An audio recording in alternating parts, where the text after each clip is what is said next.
सकता है जिसका वेद मत में दृढ़ विश्वास है। अवेदज्ञ सत्य बात को नहीं समझ सकता। सुन लीजिए, वेदांत का मंत्र है श्रवणा बहुवीर्योपलब्ध है। आत्मा ब्रह्म की एकता का ज्ञान बहुतों को सुनने के लिए मिलता। श्रणो तो भी भवो या न विद्यु, जिनकी प्रकृति राजस है या तामस है वो सुन करके भी नहीं जान सकते। अब ये मान्यता हमारी है। हाँ, हमने वेदों को पढ़ा, हमारी वेद में श्रद्धा है। हाँ। गुरु में श्रद्धा है, इसीलिए हम लोग मानते हैं। अब जिनकी श्रद्धा नहीं वो क्या करें? हमें क्या मतलब? मैंने लिखी है, नारायण तू बैठ के अपन भवन बुहार, तेरे जाने कछु करो भरो भरो संसार। तो इसका मतलब हम अपस्वार्थी नहीं हो गए क्या? ना, तो अपस्वार्थी तो वो है जो केवल अपना ही स्वार्थ चाहता है। आज्ञा है ईश्वर की, न अपात्र दातव्यम नवस्य बापुने, जो पात्र न हो उसको नहीं दे आत्मज्ञान का, उससे आत्मज्ञान की बात नहीं बताना चाहिए। जो अपना शिष्य न हो उसको आत्मज्ञान की बात नहीं बताना चाहिए। आत्मज्ञानी को जानते हुए भी मौन ही रहना चाहिए। किसको बतानी चाहिए? यश देवे परा भक्ति, जिसकी ईश्वर में परम श्रद्धा है। यथा देवे तथा गुरु, जितनी ईश्वर में उतनी गुरु में है। तस्ते ते करता था प्रकाशनते महात्मा ने, सुनने को भी नाम ले बहुतों को यह ज्ञान, सुनकर भी नहीं समझते बहुत मूल अनजान। आगे वेदांत है श्रवणा या फिर भव्यो लब्धे शरणंतोपि भव्यो निविद्यु, आश्चर्य वक्ता आश्चर्य ज्ञाता कुशलान सत्य है। आगे वेदांत का आत्मा का जानने वाला आश्चर्य विद्वान है, जो सुनकर के समझ ले वो भी महान विद्वान है। सुनने को भी नाम ले बहुतों को यह ज्ञान, समझ गए? सुनकर भी नहीं समझते बहुत मूल अनजान। वक्ता आत्मज्ञान का विस्मय जनक महान, जो सुन करके समझ ले वह भी प्रज्ञावान, वह भी बुद्धिमान है। नास्तिक व्यक्ति सुन करके भी नहीं समझ सकते। क्यों? केवल समझ सकता है जिसका सत्वगुण शुद्ध हो और जो चारण मन युक्त हो, विवेक वैराग मुस्सा सर संपत्ति, जिसकी वेद वाक्यों में और मुक्त को वाक्यों में अटल विश्वास हो। निगम आचार्य वाक्य सुभक्ते श्रद्धे विश्वता, जिसकी वेद वाक्यों में और वेदांत गुरु वाक्यों में अटल विश्वास है, उसी को आत्मज्ञान का अनुभव। तो ये हमारी मान्यता हो गई सब। हाँ, कि हमारी ये मान्यता है कि मतवादियों से कोई संपर्क नहीं करना चाहिए। का उनकी बात सुनने से बुद्धि में भ्रम पैदा होता है। आज्ञा ही ईश्वर की। अच्छा, जो जान गए, जैसे मान लो हम उनसे नहीं मिल रहे, हमने जान लिया, हमारे शास्त्र में ऐसा लिखा है। तो शास्त्र में ऐसा लिखा, इससे अलग अपना भी कुछ अनुभव है क्या? बिना शास्त्र के अनुभव नहीं होता। जब शास्त्र का अनुभव, अपना अनुभव, श्रुति युक्ति और स्मृति, ये प्रमाण है। श्रुति युक्ति और स्मृति, श्रुति जो शास्त्र में लिखा है, युक्ति जो मुक्त गुरु ने कहा है, स्मृति उसके अनुसार जो अपना अनुभव है। शास्त्र में लिखा है महात्मा ब्रह्म है, गुरु ने कह दिया तत्वमसि तू ब्रह्म है, और दोनों को अनुसार मान कर निरंतर ध्यान करने से हुआ कम ब्रह्मात्मा। ये स्मृति है। श्रुति वेदांत वाक्य, युक्ति मुक्त गुरु वाक्य और स्मृति दोनों के अनुसार अपना अनुभव है। जैसे मान लो कोई व्यक्ति पागल हो गया, हाँ, वो अपने स्वरूप अज्ञान है उसको, हाँ, और हम जानकार है कि ये पागल हो गया है, तो हम जानकार हो, हम तो उनकी चर्चा तो कर सकते हैं कि भाई ये अपने आप को भूल गया है। हाँ, अपनी विस्मृति है कि एक राजा का लड़का है और भिखारी बन के घूम रहा है। जिसे भक्तियों की भाव प्रधान समाधि बुद्धियों की प्राप्ति नहीं हुई है, वो कभी भी ज्ञान की बात नहीं समझ सकता। याद करें, जैसे भक्ति की भाव प्रधान समाधि में बुद्धियों की प्राप्ति नहीं हुई है, सगुण की प्राप्ति के बिना निर्गुण का साक्षात्कार नहीं हो सकता। सगुण उपासक मोक्ष न लेहि। हाँ, सगुण उपासक वाले को मोक्ष नहीं मिलता, ऐसा कहा है। हाँ, तो क्या मोक्ष सगुण पूजा वालों को नहीं मिलेगा? ऐसी है ना। मुक्त गुरु को केवल परिच्छेद दातव्यम पश्चिम सर्वात्मस्तरी, आज्ञा है ब्रह्म की के मुक्त गुरु अधम शिष्य की 1 वर्ष परीक्षा करे, मध्यम शिष्य की 6 महीना परीक्षा करे, उत्तम शिष्य की 15 दिन परीक्षा करे। परीक्षा में सफल हो जाए तभी गुरुमंत्र देना। परिच्छेद दातव्यम, परीक्षा लेने के बाद ही गुरुमंत्र देना चाहिए। पश्चिम 15 दिन, उत्तम सिद्ध की 15 दिन, षणमास, मध्यम सिद्ध की 6 महीना, औधम सिद्ध की 1 वर्ष परीक्षा लेकर के ही गुणमंत्र देना चाहिए परीक्षा में सफल हो जाने के बाद। अभी नानात्व है सबके अंदर, इस नानात्व का खंडन कैसे हो? नानात्व का कारण है अविद्या। जब तक अविद्या रहेगी, तमोगुण रहेगा, तब तक भेद बुद्धि नानात्व बना रहेगा। कारण के नष्ट हो बिना कार्य नष्ट नहीं होता। क्या कारण क्या है? भेद का द्वैत का कारण क्या है? तमोगुण। द्वैत और त्रैत का कारण क्या है? तमोगुण। प्रमाद मोह तमसो भवतो ज्ञान देवते।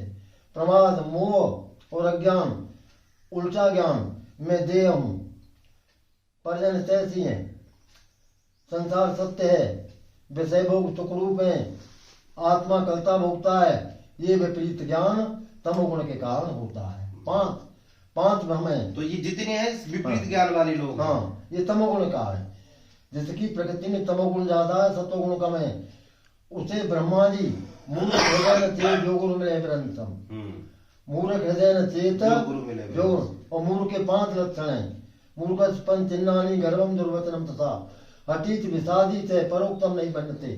5 चिन्ह है मूर्ख के: देहामान, कट वचन, गलत बात पर हट करना, और वेदांत में ब्रह्म वित्त की बात न मानना, और दुखी होना। कुछ लोग कहते हैं हम माने क्यों, हमें तो जना हो, मानना और जानना। जो मानता है वही जानता है। जो वेदांत सिद्धांत को नहीं जानता, नहीं मानता, वो जान भी नहीं सकता। वो ये कह रहे मान्यताओं में क्यों जी रहे हो, जानने की बात करो ना। जान वही सकता है जिसमें जानने के कारण बुद्धि की शुद्धता, सत्वगुण शुद्ध हो चुका है। कारण के बिना कार्य नहीं होता। आत्मा को वही जान सकता है जिसकी बुद्धि रजतम के विकारों से बिल्कुल रहित हो चुकी है।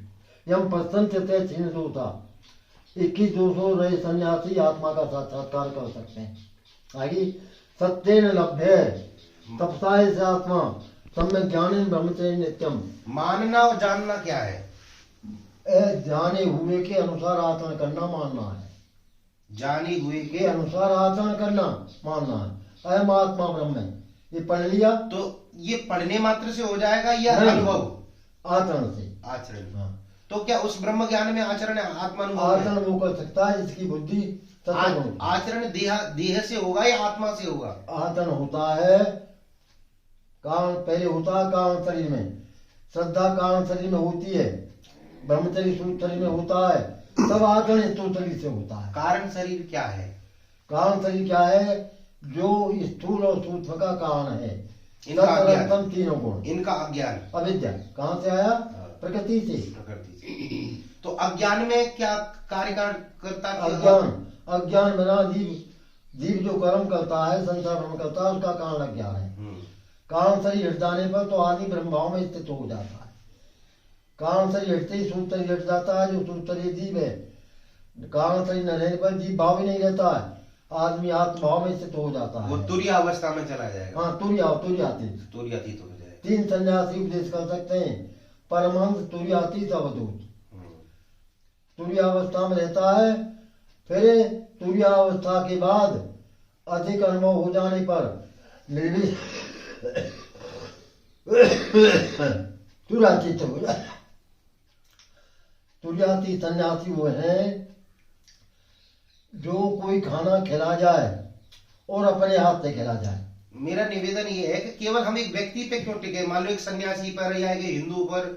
मैं ये चाहता हूँ कि जैसे हम लोग सबसे मिलते हैं, तो सबसे मिलने पर सबकी सी बात होती है। अब आपसे मिले तो आपकी वेदांत की बात हुई, मान लो कोई अन्य व्यक्ति मिल रहा है व्यवहारिक, राजनीतिक मंच पे जाना पड़े तो राजनीति की बात है। ईश्वर की आज्ञा है कि वेदांत विपरीत मत वालों का संग नहीं करना चाहिए। चलकर संग सदा दुखदाई। व्यवहार नहीं सदेगा इससे ना। हाँ, इससे व्यवहार नहीं सदेगा। ये अपना हो सकता है एकांत में जाकर वो जीते हुए मृत्यु प्राप्त करना है। उन्हीं का संग करना चाहिए जिनके विचार अपने से मिलते हैं। अरे बिल्कुल, जिसके विचार अभी मेरे साथ महात्मा जी आए हुए हैं। हाँ। मेरा उनका सिद्धांत अलग है। मैं अद्वैतवाद को मानने वाला हूँ। हाँ। मेरा सिद्धांत अद्वैत सिद्धांत है। सत्य है। मैं वेदांत को मानने वाला हूँ, शास्त्रों को मानने वाला हूँ। हाँ। उसके अनुकूल आचरण करने वाला हूँ। ठीक है। मेरे साथ जो महात्मा जी आए वो कहते हैं मैं इनको नहीं मानता, वो आधुनिक विज्ञान वाले हैं। ऐसा वो है, विज्ञान को मानते हैं, उनका अपना खुद दर्शन है। जब तक सत्य में रजतम तम मिला रहेगा तब तक वो सत्य बात को नहीं मान सकता। अब फिर भी हमें उनके साथ आचरण करना पड़, उनके साथ व्यवहार करना पड़ रहा है। व्यवहार में हम आपके गृहस्थी का सन्यासी का कोई मेल नहीं है, हाँ। फिर भी हमें गृहस्थियों के साथ व्यवहार करना पड़ रहा है। हाँ, तो अब समस्या ये है कि वो सार्वभौम सबका समन्वय कैसे होगा? सबका समन्वय, मान लो हमने तो ये जान लिया कि आप जानो ना जानो तब भी ब्रह्म हो। ठीक है। आपकी अज्ञानता के कारण आप जैसे अपनी भूल गए, पागल हो गए हो, तो पागल होने के कारण तुम भूल गए राजा के लड़के हो। समन्वय व्यवहार काल में होता है। हाँ, व्यवहार काल कैसे? परमार्थ में समन्वय। तो परमार्थ में तो आवश्यकता ही नहीं कि तुम सन्यासी रहो या ग्रस्त रहो या कुछ रहो। बस सन्यासी को परमार्थ में चलना चाहिए, व्यवहार में नहीं। अरे वो तो फिर इस देह का सन्यासी नहीं, व्यवहारो निवर्तते, व्यवहार रहता ही नहीं है। ये सन्यास भी तो व्यवहार ही है। सन्यासी का व्यवहार परमार्थ व्यवहार है। नहीं, ये केवल माला पहनना, ये पहनना, ये तो व्यवहारिक सन्यास है। हाँ। आध्यात्मिक सन्यास तो एक मनोवृत्ति का नाम है, बस यही एक है। स्थिति, बुद्धि की स्थिति है वो। सन्यासी एक अवस्था है। सन्यास सर्वनाश, मतलब सर्व का नाश हो जाए तो वहां स्थिति प्राप्ति है। संन्यास का मतलब है सर्व त्याग। सर्व त्याग, सर्वन्यास। किसका? दयामान का, अहमता का, ममता का। नहीं, मैं शुद्ध चेतन आत्मा हूं, इसमें तो देहाभिमान है ही नहीं। सम धन न्यास, न्यास माने त्याग, सम माने कंप्लीट, पूर्ण त्याग। दयामान का, अहमता का, ममता का और विषय भोग का पूर्ण त्याग। केवल एक ही बात रह जाए, आत्म साक्षात्कार। वो ठीक है, वो आत्मज्ञान के केवल इच्छा मोक्ष की ये दृढ़ता है, ये बात सही है। हाँ। इस बात को हम लोग चलाते हैं, ऐसी बात नहीं। हम भी शिवोहम संप्रदाय है हमारा। हाँ। पर हमें व्यवहार में कैसे लोगों के साथ काम करें? अब मौन कैसे कहते हैं, सुन लेना। जो ब्रह्म मन वाणी का विषय नहीं, उस ब्रह्म को ही मौन कहते हैं। जो ब्रह्म गूंगे का गुड़ है, न वहाँ मन जाता है न वाणी जाती है, न तत्र वाग गति मनोगति। जहाँ तक मन वाणी की पहुंच नहीं है उस ब्रह्म को ही मौन कहते हैं। वही कहते हैं गूंगे का गुड़ है। न बोलना हाँ। मौन नहीं है। कोई आदमी ना बोलो कि मौन ये नहीं है। जो ब्रह्म भाव में स्थित है वहां बोलने की आवश्यकता ही नहीं है। हाँ, आवश्यकता ही नहीं है। बोला ही नहीं जा सकता। गूंगे ने गुड़ खाया, ऐसी है। जो गूंगे ने गुड़ खाया तो वो कहेगा ऐसी कैसे? है, ऐसी है। तो अब ये लोगों को कैसे समझाया कि स्थिति जो मर गया है, जो व्यक्ति मर गया वो कभी खड़ा होकर नहीं कहता मैं मर गया हूं। ऐसी है। अब जो अनुभव, जिसको अनुभव है कि मैं शुद्ध चेतन हूं, क्योंकि उपदेश द्वैत में होगा, अद्वैत में उपदेश ही नहीं है। ऐसी है। अद्वैत में उपदेश नहीं है। गुरु शिष्य को शिष्य नहीं समझता। शिष्य में तो अज्ञान है। शिष्य के अज्ञान शिष्य के दिमाग में द्वैत है कि मैं सत्य हूँ गुरु। गुरु शिष्य को समझता है कि मैं भी ब्रह्म हूँ, यह भी ब्रह्म है। मुझे अपने स्वरूप का अनुभव हो गया है, इसे भी अनुभव नहीं हुआ है। आगे तो जब तक अहम और त्वम का भी द्वैत नहीं है। जब तक अहम और त्वम है, हाँ, तब भी तो द्वैत ही है। अहम और त्वम है, समझ गए? त्वम द्वैत है। गुरु कहते हैं सत्य तत्त्वमसि। तत् माने वह, माने तू, असि माने वो। सुन लो, तंत्र किसे तत्व किसे कहते हैं? जगते तो पादानम माया मादा तामसी निमित्तम शुद्ध सत्वम तम तमाओ ब्रह्म तत्गिरा। जो ब्रह्म तमोगुण प्रधान प्रकृति से संसार का उपादान कारण है, शुद्ध सत्वगुण प्रधान प्रकृति संसार का निमित्त कारण है, उस ब्रह्म को तत्व कहते हैं। तुम उस तत्व को कहते हैं जो भक्त की भाव प्रधान समाधि में आत्मा में स्थित हो चुका है। तत्व माने ब्रह्म और तुम माने वह शिष्य जो जीव भाव को त्याग कर आत्मा में स्थित हो चुका है। अयम आत्मा ब्रह्म है, उससे कहते हैं कि तू तत् है, क्योंकि अयम आत्मा ब्रह्म है। हाँ। अच्छा, एक निवेदन और है। मान लो अभी तक जो आप बोले हो, आपने उपनिषद, वेद और वेदांत और अन्य पुराणों का उदाहरण दिया। और मैं तो अपने अनुभव से बोल रहा हूँ। मुझे तो 88 में 6 घंटे की समाधि लगी थी। 88 में तो मैं जानता भी नहीं था समाधि क्या थी। अभी हमारी आपकी जो चर्चा हुई है वो केवल वेद वेदांत की चर्चा हाँ। हुई है। शास्त्र ऐसा कहते हैं। शास्त्र वेद वेदांत कोई कहते हैं। हाँ। और कोई शास्त्र का अर्थ है जीव के हित में परमात्मा। सुन लियो पहले उनकी। नहीं सुनने दो। जीव के हित में परमात्मा के आदेश को ही शास्त्र कहते हैं। शास्त्री, समझ गए? हितम उपदेश। शास्त्री का मतलब हित का उपदेश। वेद हमारे हित का उपदेश करता है, समझ गए? चारों आश्रमों का 80,000 मंत्र कर्म कांड के समझ गए। 16,000 मंत्र उपासना कांड के और 4,000 मंत्र ज्ञान कांड के हैं। तो वेद तो गृहस्थी को भी, प्रत्येक आश्रमी को, प्रत्येक वर्ण वाले को वेद अपने हित का उपदेश करता है सबका। वेद का संग्रह किसने किया? वेद का संग्रह ऋषियों ने। तो अब मेरा मानना ये है, मतलब 4 से 3 ऋषियों ने किया है। मान लीजिए शास्त्र वेद व्यास ने संकलन कर लिया, ऋषियों ने किया, उनके सबके अलग अलग ऋषि हैं और ईश्वरी वाणी है। अब मैं आज के सार्वभौम सत्य की बात करना चाहता हूँ। अभी की जो आज की नव युवक पीढ़ी है, और नवीन पीढ़ी ऐसी है जो कलयुग में तम प्रधान प्रकृति है, समझ गए। नहीं, वो नहीं जानना चाहते आपकी तम प्रधान, वो आपकी संस्कृत को नहीं जानना, वो इंग्लिश में समझना चाहते हैं, वो आपके व्यवहार में जानना चाहते हैं, वो आज की उस उदाहरण से जानना चाहते हैं। वो अभी ये कहते हैं हम माने तो क्यों माने।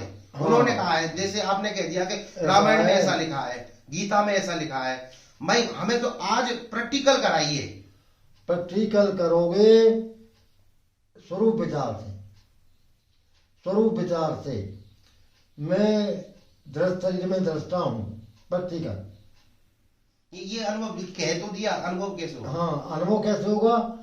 जब समाधि लग जाएगी तब अनुभव होगा। समाधि में फिर इतनी क्रिया में कौन जाएगा? समाधि लगती है अत्यंत वैराग्य तो समाधि, अत्यंत वैराग्य। समाधि की प्रारंभिक अवस्था क्या है, कैसे होनी है समाधि का? पहले विचार करते समय बुद्धि को आत्मा में स्थिर करो, विचार करते समय बुद्धि को आत्मा में स्थिर करो और स्वरूप का विचार करो। जब तमोगुण रजोगुण बिल्कुल शांत हो जाएंगे। कौन सी स्वरूप का स्मरण करें? आत्मा का। क्या है आत्मा का स्वरूप? शरीर में व्याप्त ब्रह्म को आत्मा कहते हैं। नहीं सर, आप कह रहे हो उसका स्मरण करना है। नित्य निर्गुण निराकार है, सत्य शिव सुंदर है। निराकार का कोई ध्यान कैसे करेगा? उसका क्या आकार लाएगा चित्त में कि ये ऐसा ऐसा ध्यान करूं? बुद्धि भी तो निराकार है ये। तो फिर कैसे ध्यान कैसे करेंगे? फिर ध्यान कैसे, समाधि कैसे लगेगी? ध्यानम निर्विषय मन, ये योग का ध्यान है। ध्यानम निर्विषय मन, स्वरूप चिंतनम ध्यानम। नहीं, स्वरूप का ध्यान का अपने स्वरूप का, अपने स्वरूप में क्या हो? इस स्वरूप का करूं कि मेरा ऐसा काला रंग गोला रंग है आत्मा, तो आत्मा का क्या रंग है? कैसे ध्यान करें? मतलब कैसे स्वरूप ध्यान क्या होगा? यही तो बता रहा हूं मैं। आत्मा तीनों का शरीरों से अलग है। नहीं, ये मान लिया कि वो अलग है, तीनों अवस्थाओं का साथी है। स्थूल सूत्र का ये मान लिया वो तीन शरीर से अलग है, तीनों शरीर का दृष्टा है, साक्षी है, सच्चिदानंद स्वरूप है, सच्चिदानंद स्वरूप है। ऐसे ही करोगे। अब करेंगे, करते करते अपने आप अनुभव हो जाएगा। बस इतना ही कहना है। हाँ, अभ्यास कौनते वैराग्य निचते चंचलम बना कृष्णा प्रमाद। विचार करते करते, स्वरूप विचार करते करते बुद्धि स्वरूप में स्थित होकर के स्वरूप भूत हो जाती है। समस्या यहाँ ये आ रही है कि जैसे स्वरूप का चिंतन करेंगे। हाँ। अभी अगर कोई ये कहते राम जी का करो तो ठीक है, राम जी का ध्यान कर लिए, धनुष बाण वाले हैं और ध्यान में चले गए। अब जो आप आत्म स्वरूप की बात कर रहे हो, हाँ, कि उसका ध्यान करो, तो हाँ, कैसे उसका ध्यान कैसे करें? वो निराकार है। निराकार का ही ध्यान होता है। साकारम अनंतम विद्धि निराकारम निरंतरम एतत्तुपदेश पूर्ववर्तमवै। जो चीज साकार है वो मिथ्या है, जो निराकार है आत्मा परमात्मा वो सत्य है। समझ गए? साकार शरीर मिथ्या है, निराकार आत्मा सत्य है। अतः सत्य का सत्यम विजानी, सत्य को जानो। शरीर में आत्मा निराकार आत्मा सत्य है, साकार। देखो प्रैक्टिकल ज्ञान और शास्त्र यही बता रहा हूँ, बस शुद्धि विचारण है। निराकार का ध्यान। अभी जो बात आ रही है कि अभी उसका करो, करेगा कौन? करेगा किसका करेंगे? मान लो जैसे अभी हमने कर लिया कि मैं आत्मा हूं, तो केवल इतना कहना है कि मैं शुद्ध आत्मा हूं, आत्मा हूं, आत्मा हूं। बुद्धि करेगी शुद्ध सत्वगुण युक्त बुद्धि, आत्मा से प्रकाशित, आत्मा से प्रकाशित शुद्ध सत्वगुण युक्त बुद्धि, जैसे वेदांत में के अनुसार आत्मा परमात्मा का पूर्ण ज्ञान हो। जो अज्ञानी है, हाँ, तो उसकी तो आत्मयुक्त बुद्धि नहीं होगी, नहीं कर सकती। तो उसकी बुद्धि आत्मयुक्त है या नहीं? नहीं, बुद्धि आत्मा युक्त नहीं है। वो जिसको देहामान है वो कैसे आत्मा का ध्यान करेगा?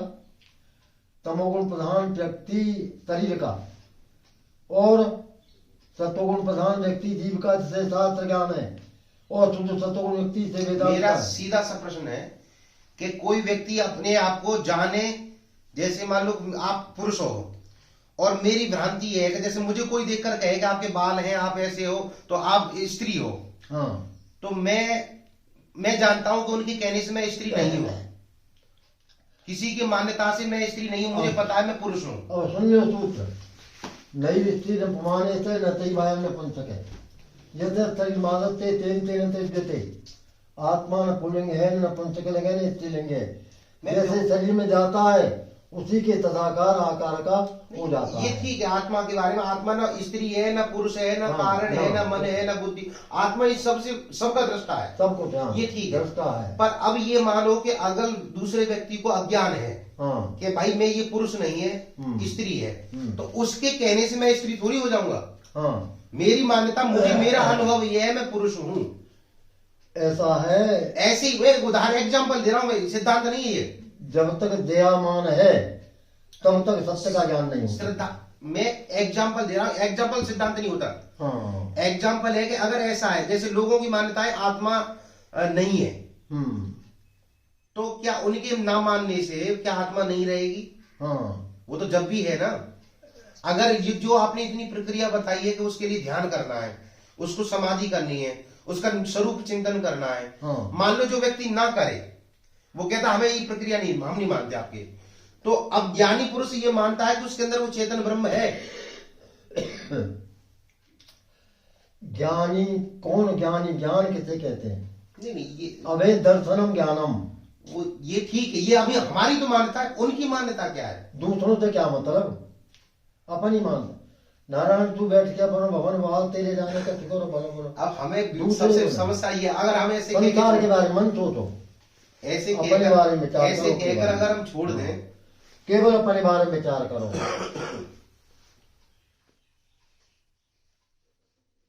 तो फिर ऐसे लोगों से अब क्या मतलब, चुप रह जाएं? मौन रहना है। अच्छा, मौन हो भी गए, ऐसा है, विपरीत धर्म वालों से बातचीत करने में अपनी बुद्धि का नाश होता है। कहीं ना कहीं ये भगोड़ापन नहीं है क्या? केवल उनसे ही बातें करो। ये भगोड़ापन नहीं है क्या? एक तरफ भाग रहे हैं, हम केवल सीमित हैं। हाँ सीमित है हमारा ज्ञान, हमारा अनुभव, हमारा वेद का अनुभव, ये क्या सीमित है कि सार्वभौम है? जब तक दीप भाव है, जब तक सीमित ज्ञान रहेगा। जब तक दीप भाव है, चलो हो सकता अज्ञानी व्यक्ति तो सोच लेगा चुप रह जाओ, उनसे मत भिड़िए, उनसे बात मत करिए। ज्ञानी पुरुष जो जान गया, मान लो ज्ञानी पुरुष ने ये जान लिया ये संसार मिथ्या और जल रही है संसार बिना आवश्यक। जीवन ज्ञानी पुरुष किसी को उपदेश करता है, कोई पात्र आ जाए पहले आप तो कर दे परिच्छेद दातव्यम। अच्छा, मान लो उपदेश भी ना करे, तो ये जान के तो अनुभव करेगा कि देखो कैसे जानबूझकर उसमें गिर रहे हैं। मान लो कोई कुएं के मेढक उसमें गिर रहे हैं और जानबूझ के अपने आप में मस्ती में जी रहे हैं, भाई यही सागर है। संसार के बारे में मन सोचो, तो संसार में तो रहना पड़ेगा। संसार नाव पानी में चलती है, यदि पानी नाव में भर गया तो डूब जाएगी। संसार में रहते हुए संसार को मन में बचा नहीं दो। नहीं, मन में नहीं, मन में पूर्ण वैराग्य है, पर व्यवहार के बिना हम कैसे रहेंगे? पूर्ण वैराग्य अभी आपके पास आए, चाय पीनी पड़ी, व्यवहार है, आपसे चर्चा भी पूर्ण करना। वैराग्य होने पर संसार आता ही नहीं है। अब हम भगवान तो वो जीते हुए मर गया फिर। हाँ बिल्कुल, जीते जी मरा हुआ है वो तो मरा हुआ है, तो फिर उस क्रिया करेगा नहीं। आत्मा तो अमर है, नित्य है। तो आत्मा तो अमर, तुम खाओ पियो तब भी अमर है, ना खाओ तब भी अमर है वो तो। इसका है। मान लो अगर हम उसको जाने तब भी अमर है, मान लो मैंने चाय पी तो ना पीऊंगा तब भी अमर है वो तो, उसकी अमरता से शरीर का दम क्या मतलब? ठीक है। मान लो व्यवहार हम जो कर रहे हैं, अभी मैं पैदल चल कर आता, अभी मैं करोड़ों की गाड़ी में बैठ के आया हूं, मान लीजिए, तो वो गाड़ी में बैठ के आया हूं, एक आधुनिक हम लोग उसका उपयोग कर रहे हैं। अब मान लो मैं पैदल आऊं तब भी आत्मा अमर है, और या गाड़ी में बैठ के आऊं तब भी अमर है। ईश्वर की आज्ञा है। हमारी क्या आज्ञा है? ईश्वर छोड़िए, ईश्वर की बात सुनो। अयम आत्मा ब्रह्म है, अपने हृदय में स्थित जो आत्मा है ब्रह्म है, इसकी आज्ञा है केवल स्वरूप को जानो, अन्य बातों को छोड़ दो। ये तो कटु सत्य, इसके अलावा कुछ उपाय है ही नहीं। अन्य बातों में पढ़ोगे, दूसरों के विषय में सोचोगे, तो तुम्हें आत्म साक्षात्कार कभी नहीं होगा। नहीं, मैं तो ये मानता हूँ शायद किसी में पढ़ जाओ या मत पढ़ो, मैं खुद भी ये ना चाहूँ, मैं खुद भी ना चाहूँ कि मैं आत्मज्ञान ना चाहता, तब भी वो आत्मज्ञान तो होगा, वो तो है ही है, उसके बिना तो संभव ही नहीं, चल ही नहीं सकते हम। वेदांत अर्थ विचारणे जायते ज्ञान उत्तम। वेदांत के अर्थ का विचार करने से उत्तम ज्ञान पैदा होता है। उस उत्तम ज्ञान से जन्म मरण के संसार बंधन का अंत। मैं वैसे एक क्षमा चाहता हूँ, मैं जानबूझकर प्रश्न आपसे कटाक्ष के कर रहा हूँ। हाँ, जानबूझ के कर रहा हूँ। क्यों कर रहा हूँ? क्योंकि मैं अपने दर्शकों को कुछ इसमें संदेश देना चाह रहा हूँ। जो लोग मुझसे प्रश्न कर रहे हैं ना, ऐसे लोगों से मैं बार बार चर्चा करता हूँ, उसलिए मैं इन बातों को आपके आगे रख रहा हूँ। नहीं, ये जो शास्त्री जी कह रहे हैं वो मान्यता हमारी भी है और इसी सिद्धांत को हम मानते हैं। हम भगवतपाद शंकराचार्य के अनुयायी हैं, अद्वैत की सिद्धांत को मानते हैं, वेद उपनिषद को मानते हैं। परंतु वेद उपनिषद को वो लोग नहीं मानते, तो उनके लिए सार्वभौम सत्य क्या है, उसके लिए एक चीज है। सन्यासी के लिए आज्ञा है, सुन लीजिए, वेदांत में सन्यासी के लिए आज्ञा है कि जो अवेदज्ञ हो, जो तीव्र मन से ज्ञासु न हो, जो चारण मन से युक्त न हो, उसे इसके बारे में कुछ भी नहीं बताना। केवल पात्र सत्य को ही, समझ गए, जो तीव्र जिज्ञासु हो, वेदज्ञ हो, विनीत हो, नम्र हो, जिसका वेद वाक्यों में गुरु वाक्यों में दृढ़ विश्वास हो, उसी को कल्याण की बात बतानी चाहिए। बहुत बढ़िया, धन्यवाद। बहुत बढ़िया, भगवान कल्याण का। तो अभी शास्त्री जी से मैं मिला और सुबह लगभग हम लोग 4 बजे आश्रम से निकले। 5 बजे देखिए, मुझसे कोई जो पूछता है वही बात बताता हूँ।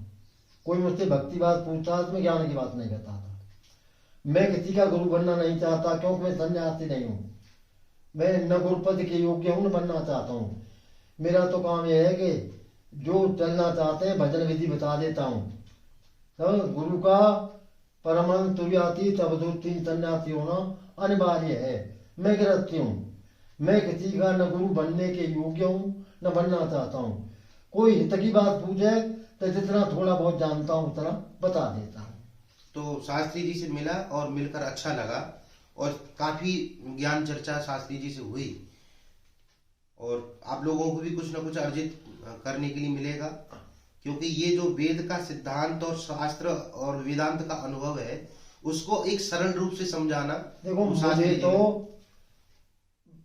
अभी ज्ञान योग की समाधि नहीं लगी है। ज्ञान योग की समाधि में 10-10 वर्ष चले जाते हैं, मेरा संन्यास के नहीं लगती। कुछ महापुरुष तो ये कहते क्षणिक है, जैसे राजा जनक को एक घोड़े के उसमें रकाब में पैर रखा और चढ़ने परम व्रत थे। पहला श्लोक है, मुक्ति में सत्यतात अद्वैता का विशाल विस्मत है, जो विषयकों को जहर जान करके त्याग देता है। जनक बहुत विद्वान थे, बहुत ही। तो आत्मज्ञान में इतना टाइम लगता है क्या? हाँ, कि एक जानकारी है, एक समझ का नाम आत्मज्ञान है या टाइम का नाम है?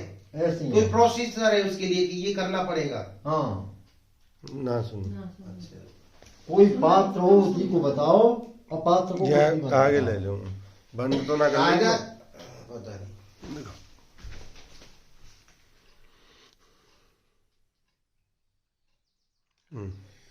राजा जनक को जैसे वो ज्ञान हो गया, हाँ। तो आत्मज्ञान का कोई इतना लंबा प्रोसीजर नहीं है हाँ, कि भाई इतना टाइम लगेगा ये करना। वो तो मुझे लगता है कि समझ का नाम आत्मज्ञान है। जैसे सोने में आभूषण है और आभूषण में सोना है, केवल एक समझ लानी है, उसको बनना नहीं है। तो आभूषण में सुवर्ण व्याप्त है, सोने में आभूषण व्याप्त नहीं है। कितना टाइम लगेगा एक आभूषण, एक कान की कुंडल को सोना बनने में? एक बहुत बात लिखिए, सुन लो बात में। बहुत जन्म कृतार्थ पुण्यात्मय भक्ते प्रजायते। बहुत जन्मों में पुण्य कर्म करने के बाद मन के निर्मल होने पर परमात्मा भक्ति पैदा होती है। बहुत जन्म कृतार्थ पुण्यात्मय भक्ते प्रजायते। अनेक जन्म भजनात् है, अनेक जन्मों में नाम जप ध्यान ईश्वर ज्ञान को आचरण करके, समझ गए, आदमी को आत्मभाव में स्थिति होती है। फिर स्वविचारम से कीर्तति, अपने सत्स्वरूप का विचार करना चाहता है। और बहुजन्म जन्म नामंते ज्ञानवान माम प्रपद्यते। एक जन्म का काम नहीं है, बहुत से जन्मों के अंत में ज्ञान योग की विचार प्रधान सहज समाधि लग जाने पर हम ब्रह्मास्मि का अनुभव हो जाता है। और जीव 3 प्रतिबंध हैं मोक्ष में, मल दुष्टे पावन, मल पूर्व जन्म के पाप वो कर्म योग से हटते हैं। विक्षेप कर्म भोग के संकल्प करना, कर्म भोग की आसक्ति, वो भक्ति की आनंद प्रधान समाधि में परमानंद का अनुभव करके दूर हो जाता है विक्षेप। और आवरण जिसके कारण ये अपने को जीव मानता है, देह मानता है, वो ज्ञान योग की विचार प्रधान समाधि में हम ब्रह्मास्मि का अनुभव करके दूर हो जाता है। तीन पथवन में कर्म योग से मन हटे, भक्ति योग विक्षेप, ज्ञान योग से आवरण रहे न भव प्रक्षेप। ये केवल शब्दों का संकलन मात्र नहीं है क्या? हाँ, अभी हम लोग जितनी बात कर रहे हैं केवल मुझे लगता है एक क्षण की बात हो और अभी पूरा इतना वो हम लोग विस्तारित करें। हाँ, मेरी समझ में आप उसके ऊपर प्रवचन दे दो। ठीक है। एक कान के कुंडल को सोना होने में हाँ। क्या टाइम लगेगा, अब उसके लिए प्रवचन करोगे, उसको सुनार के पास लेकर जाइए, उसको गलाइए, जब वो सोना, वो कुंडल पेंडल सोने ही हैं, तो टाइम लगेगा उसमें? बिल्कुल नहीं। यह शरीर आत्मा ही है, यह शरीर? शरीर, यह संसार ब्रह्म ही है, शुद्ध बुद्ध मुक्त। यह शरीर स्वरूप से आत्मा न होती शरीर न बनता। आत्मा न हो, ब्रह्म न हो तो संसार न बने। आत्मा न हो, जीव के साथ आत्मा न हो तो शरीर न बने। बहुत से लोग विवाह कर लेते हैं, जीवन में कष्ट भोगते हैं, लेकिन वीर में आत्मा नहीं होती है तो जन्म बच्चे और बच्ची का जन्म नहीं होता है। अतः आत्मा ही कर्मों के अनुकूल जन्म लेकर शरीराकार हो जाती है। ब्रह्म ही अपने संकल्प से जगत रूप हो जाता है। आत्मा ही पूर्व जन्म के कर्मों के अनुसार, समझ गए, और देहाकार हो जाती है। देह मिथ्या है, आत्मा सत्य है। देह मिथ्या है, आत्मा सत्य है, ये अनुभव हो गया। और ब्रह्म सत्य है, संसार मिथ्या है। सभी संसार मिथ्या है, आत्मा परमात्मा सत्य है। सत्य को जानो, मिथ्या का अभिमान छोड़ दो। अच्छा, ऐसे कैसे मिथ्या मान लिया? अब ये दिख रहा है हमें, हाँ, अब सब कुछ दिख रहा है, तो ये मिथ्या कैसे है? मिथ्या है त्रिकाल बाध्यत्व सत्यत्वम, जिसकी सत्ता तीनों काल में रुक रहे वह सत्य है। एक काल में हो, एक काल में हो, मिथ्या है। शरीर की सत्ता जन्म से पहले नहीं थी और मरण के बाद नहीं रहती है। संसार की सत्ता सृष्टि बनने से पहले नहीं थी, अभी तो है। और महाप्रलय में नहीं रहती। अतः सत्य वह है त्रिकाल बाध्यत्व सत्यत्वम, तीनों कालों में जिसकी सत्ता का मिथ्यात्व निश्चय न हो। पहले आदमी नासतो विदते भावो सतः। पहले आदमी कहता है मैं बालक हूँ, फिर कहता है मैं जवान हूँ, फिर कहता है मैं वृद्ध हूँ। तीन बात बदल गई। तो आत्मा तीनों कालों में है, निद्रा में, जागृत नहीं और स्वप्न नहीं। स्वप्न में निद्रा नहीं, जागृत नहीं, जागृत में स्वप्न नहीं, निद्रा नहीं। आगे आत्मा तीनों अवस्थाओं में रहती है। जो तीन अवस्था में रहे वो सत्य है, एक अवस्था में रहे वो मिथ्या है, एक में रहे। आत्मा तीनों अवस्थाओं में रहती है, जागृत में भी, स्वप्न में भी, सुषुप्ति में। हमारा प्रश्न वही रहेगा। हाँ, यानी सत्य मिथ्या का जो एक काल में हो, एक काल में न हो, मिथ्या है। तो जो तीनों काल में इसकी सत्ता हो, त्रिकाल बाध्यत्व सत्यत्वम, आत्मा ब्रह्म की सत्ता तीनों कालों में वो रहेगी, ये मान लिया। हाँ। वो सदा है, अमर है, अजर हाँ। है, वो सब ठीक बस है, ये। मान लिया। अब ये है कि आप कह रहे हो उसको जानने के लिए सूत्र ये है कि समाधि की आवश्यकता है। हाँ। समाधि के लिए ध्यान की आवश्यकता है। हाँ। ध्यान के लिए स्वरूप अनुभव की आवश्यकता है। हाँ, तो उसके लिए आपने कहा 10 महीने इतना 1000 टाइम मतलब भजन करना पड़ेगा। ऐसा है। मेरा केवल इतना कहना हाँ, है हाँ। कि एक कुंडल को सोना बनने में कोई टाइम लगेगा नहीं, क्योंकि वो है ही हाँ, सोना। है ही सोना। जगत ऐसे में ही कैसो है उपहास, ढूंढत फिरत बूंद पानी को शक्कर ढूंढे मिठास। जिसकी बुद्धि शुद्ध सत्वगुण युक्त हो चुकी है, जिसकी बुद्धि शुद्ध सत्वगुण युक्त हो चुकी है। ऐसा कौन सा साबुन लाएंगे जिससे सत्वगुण बनाएंगे उसको? नंबर 1, सात्विक आहार से, नाम जप ध्यान से, और ब्रह्म साक्षात कई संतों की संगति से। उससे सत्वगुण शुद्ध होता है सात्विक आहार से, वेदांत के ज्ञान से, और उसके अनुसार आचरण से। गीता कहती है गुणा गुणेन्द्र सुवर्तन थे। अगर मान वर्तन से तमोगुण से ज्ञान पैदा होता है।